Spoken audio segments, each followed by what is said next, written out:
kabar buat anak kelas 5? Kita berjumpa lagi saat ini di pembelajaran pendidikan agama Kristen. Saat ini kita sudah tidak terasa sudah memasuki di bab 5, yaitu saya mau bertobat. Kalau pelajaran sebelumnya kita sudah mempelajari tentang pertobatan, dan saat ini kita mau bertobat. Ya, seperti biasa anak-anak, kita akan mendengarkan pujian sebelum kita memulai pelajaran kita.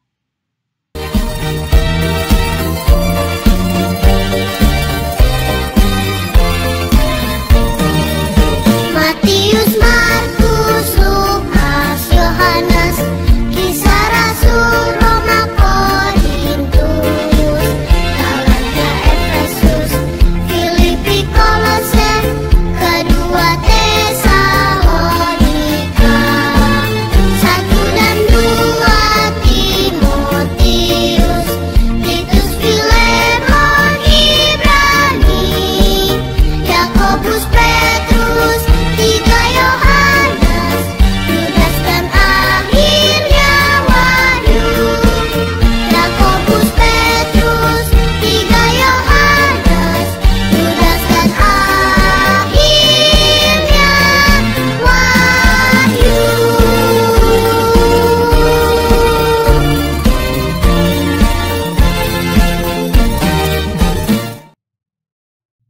Baik, kita sudah mendengarkan pujian. Kita berdoa, mari lipat tangannya, tutup matanya. Bapa di surga, kami mengucap syukur buat hari ini, waktu yang Allah berikan dalam hidup kami untuk dapat bersekutu bersama dengan Tuhan dalam mempelajari firman-Mu ya Tuhan Yesus. Saat ini kami mau belajar, kiranya Tuhan memberikan kami hikmat yang dari-Mu Bapa. Di dalam nama Yesus kami berdoa. Amin. Baik anak-anak, kita lanjutkan pelajaran kita. Ya. Menyesali dosa. Kenapa kita menyesali dosa? Ya jelas ya anak-anak ya, yang namanya dosa itu tidak baik dan tidak berkenan di hadapan Allah. Jadi kalau kita berbuat dosa, kita harus menyesali dan meninggalkan dosa itu dan tidak mengulangi lagi. Itu yang disebut menyesali dan kita bertobat ya. Perhatikan gambar ini. Anak-anak pasti sudah tahu gambar apa ini ya, karena di sekolah minggu pun anak-anak sudah diajari ya. Cerita ini pun anak-anak sudah pasti tahu. Tetapi kita akan mengulang pelajaran ini. Mungkin ada hal-hal yang baru yang akan anak-anak dapati nanti ya. Nah, ini adalah Sakeus, pemungut cukai. Ya, gambar ini adalah Sakeus. Nah, ini adalah Yesus beserta dengan murid-muridnya dan orang-orang yang ada di Yeriko ya. Mereka, Yesus datang ke sana dan Sakeus ingin melihat Yesus ya.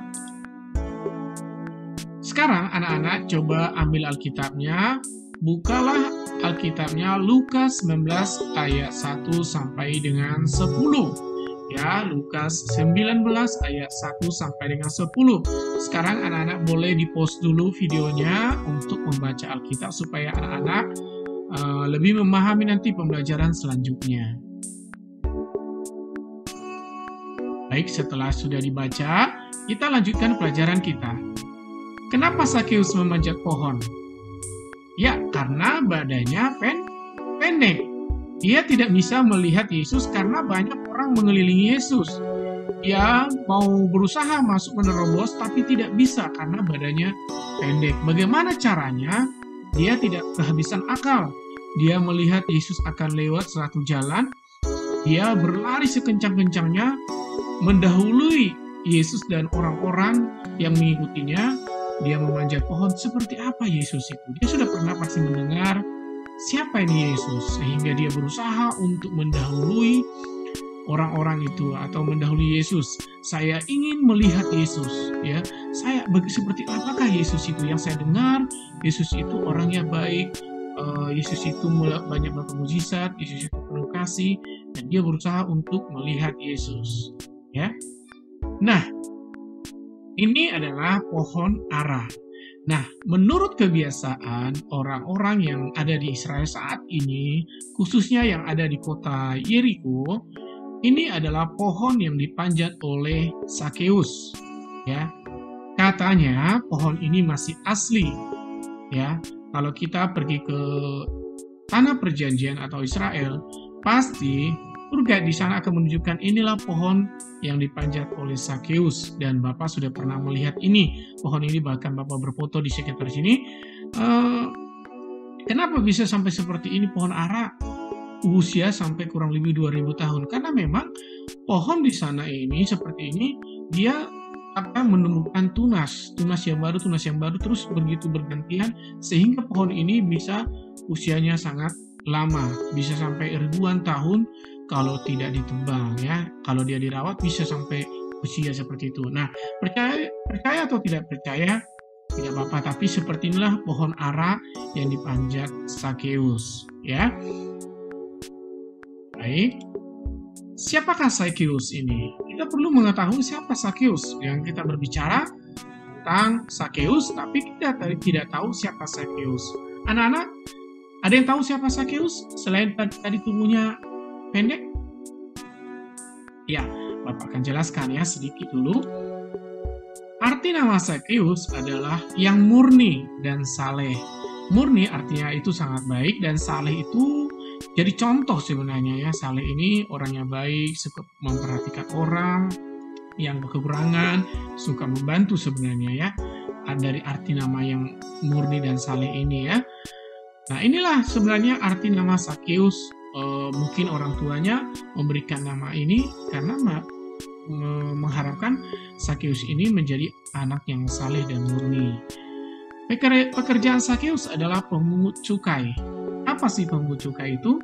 Pemungut pajak. Pajak apa? Nah, kita tahu bahwa Israel pada saat itu dijajah oleh bangsa Romawi, ya, bangsa Romawi. Sehingga apa yang terjadi? Jadi Sakeus ini bekerja untuk pemerintah Romawi. Ya, tadi Bapak jelaskan bahwa Israel dijajah oleh Romawi. Dia bekerja, jadi orang Israel tidak suka dengan Sakeus ini karena apa? Memungut cukai, memungut pajak yang diperintahkan oleh Romawi. Contohnya pada saat Indonesia dijajah oleh Belanda, di Belanda menyuruh orang Indonesia juga untuk memungut cukai. Nah, dalam kesempatan itu banyak juga pemungut cukai seperti Sakeus ini melipat gandakan pajak itu diminta dari warga ya. Meminta kepada warga untuk contohnya pajak yang harus diterima dari penjualan seekor sapi. Contohnya pajaknya taruhlah saat ini ya 300.000, tapi dia minta 500.000. 300.000 dikasih ke pemerintahan Romawi, dia pegang 200.000. Nah, itulah yang memberatkan sehingga orang Israel tidak suka melihat Sakeus. Ya, walaupun mungkin Sakeus melakukan hal yang benar, tapi mereka melihat inilah tangan penjajah Romawi yang ingin menguasai negara kami, sehingga orang Israel tidak menyukai yang namanya Sakeus. Nah, apa yang terjadi itu sekilas tentang Sakeus, sehingga orang nggak suka melihat Sakeus. Nah, Sakeus mengundang Yesus ketika Yesus melihat Sakeus. Yesus tersenyum, Sakeus, mungkin itulah bahasanya kan. Tapi Sakeus bilang gini, Yesus, mau datanglah, mampirlah ke rumahku, gitu ya. Datang ke rumahku, ayo kita berkunjunglah ke rumahku, masa cuma lewat doang, gitu bahasa istilahnya sederhananya ya. Datang dong Tuhan. Nah, Yesus menuruti permintaan Sakeus. Yesus pun datang ke rumah Sakeus. Apa yang terjadi? Banyak orang bersungut-sungut tentang ke Yesus. Yesus kan datang ke rumah orang berdosa, karena menurut orang Israel bahwa Sakeus ini adalah orang berdosa. Nah, dibilang Yesus itu datang ke rumah orang berdosa. Buktinya, lihat hasilnya. Yesus datang ke rumah orang berdosa, yaitu Sakeus. Tapi apa yang terjadi? Anak-anak sudah pasti tahu. Sakeus bertobat, menerima Yesus dan mau mengikuti Yesus. Dan apa katanya? Sakeus mau mengembalikan 4 kali lipat jika ada orang yang dia peras melebihi pajak yang ditentukan oleh penjajah Romawi. Jadi dia bilang gini, Tuhan, kalau ada orang yang saya peras selama ini, saya akan kembalikan 4 kali lipat. Artinya, gaji yang dia terima dari pemerintahan Romawi, dia akan kasihkan kepada orang yang mungkin ada dia peras. Berarti di sini kita melihat bahwa Sakeus kemungkinan besar tidak melakukan pemerasan, tapi dia mau mengembalikan jikalau ada. Dia bilang, jikalau ada orang yang saya peras selama ini akan saya kembalikan 4 kali lipat. Kalau kita melihat video-video sebelumnya, dia ambil uang yang disimpan, dia bagikan ke orang-orang. Ya, inilah tanda pertobatan Sakeus. Dia meninggalkan kebiasaan hidup lamanya. Ya anak-anak ya, anak-anak mungkin sudah tahu cerita selanjutnya tentang Sakeus, bagaimana apa yang dia lakukan, ya, siapa yang datang ke rumah Sakeus, ya. Anak-anak sudah pasti pernah melihat video mungkin lewat YouTube atau video-video yang lainnya, ya anak-anak ya.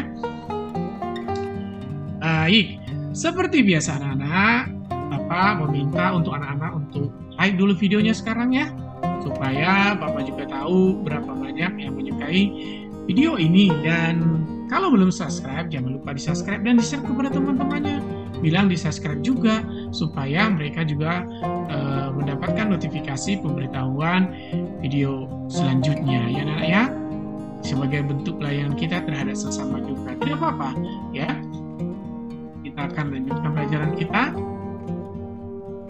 Saulus bertobat. Tokoh selanjutnya adalah Saulus. Anak-anak juga pasti ya, siapa itu Saulus? Saulus adalah orang Farisi. Siapa itu orang Farisi? Orang Farisi adalah orang-orang atau kelompok orang atau pelayan-pelayan Tuhan yang mempelajari hukum Taurat. Ya, jadi di sini hidup Saulus kalau dikatakan tidak bercatat sesuai dengan hukum Taurat yang ada saat itu, ya. Jadi Saulus di sini masih nama Saulus, belum Paulus ya. Karena sebelum dia bertobat namanya adalah Saulus. Saulus di sini adalah orang Farisi yang mempelajari hukum Taurat. Taurat yang ditulis oleh Musa. Apa saja itu? Tentang Kejadian, Keluaran, Imamat, Bilangan, Ulangan. Ya, ada kan kitab-kitab yang lain, contohnya Yeremia, Ratapan. Dia pelajari semua, Mazmur, ya. Ada lagi nanti Talmud, macam-macam ya. Paulus mempelajari itu semua, makanya dia mengatakan dia tidak berdosa. Ya, Saulus sangat membenci pengikut Yesus. Kenapa? Bertentangan dengan hukum Taurat menurut dia. Sehingga dia sangat membenci, ya. Bahkan dia menghadap pemimpin Bait Allah untuk mendapatkan izin menangkap dan memburu orang-orang yang percaya kepada Yesus. Bahkan dia menganiaya, bahkan membunuh, ya, siapa saja yang pengikut Yesus, ya. Dia mengejar kemana saja. Paulus mengejar, contohnya pergi ke Nazaret, dia tangkap orang yang percaya kepada Yesus, dia siksa, bahkan ada yang dibunuh, ya. Kemana saja Paulus, pokoknya tidak, orang yang percaya kepada Yesus dia akan kejar, dia akan tangkap. Nah, sampai ke suatu saat kita tahu Paulus, nanti Bapak jelasin lagi, semua orang takut sama dia. Orang yang percaya kepada Yesus, ya, pengikut Yesus takut mendengar nama Saulus. Mereka sangat gemetar, mereka sangat ketakutan, ya. Kenapa? Ancamannya adalah dia akan ditangkap, bahkan keluarganya akan ditangkap, bahkan mereka akan disiksa, ya. Karena apa? Percaya kepada Yesus, ya. Nah, apa yang terjadi terhadap Saulus ini? Nah, lihat gambarnya ini. Ketika Saulus ingin pergi ke Damsyik menangkap orang-orang yang percaya kepada Yesus, dia membawa pasukannya. Ini kita melihat gambarnya. Dia bertemu dengan Yesus lewat apa?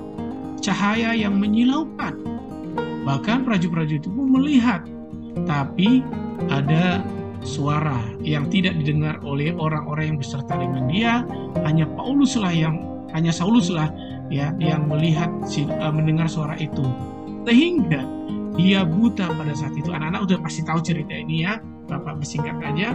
Dia buta dan tidak bisa melihat. Ya, di sini, nah di situ dia menyesali segala perbuatannya ketika dia berbicara dengan Tuhan, ya, bahwa yang dianiaya Saulus adalah Tuhan sendiri. Ya, dari situ Saulus bertobat dan Tuhan mengganti namanya, bukan Saulus lagi tapi Paulus. Ya, perhatikan gambar ini. Salah satu orang yang dikejar dia adalah Ananias.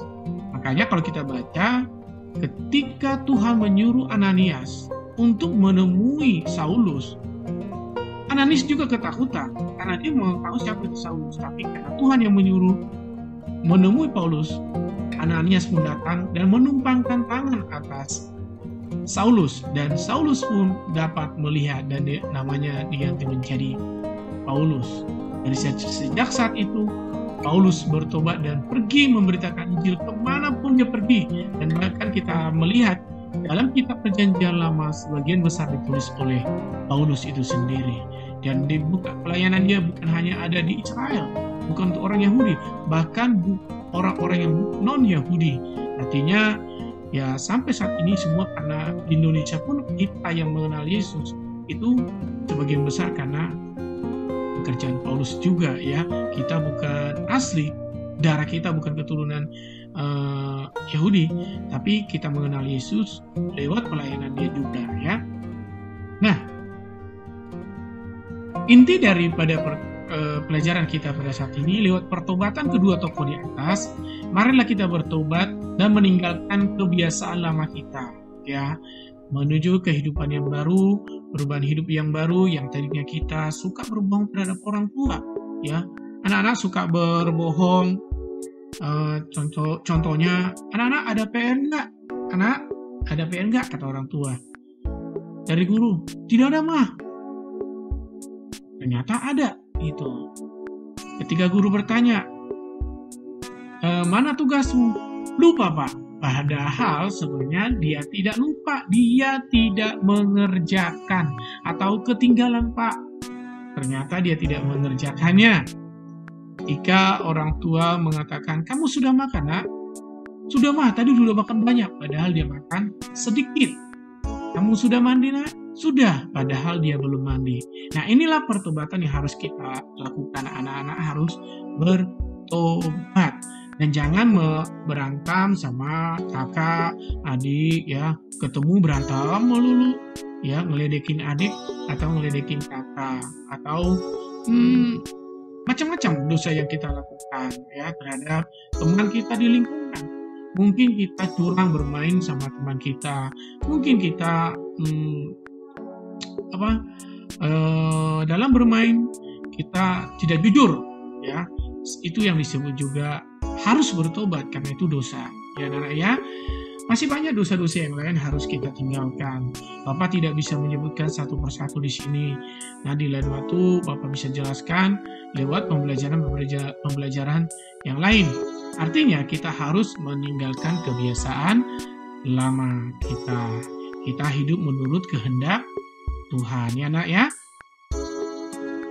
Demikianlah pembelajaran kita pada hari ini. Kita akan lanjutkan pertemuan berikutnya dimanapun anak-anak berada saat ini. Tetap semangat. Tuhan Yesus memberkati. Shalom.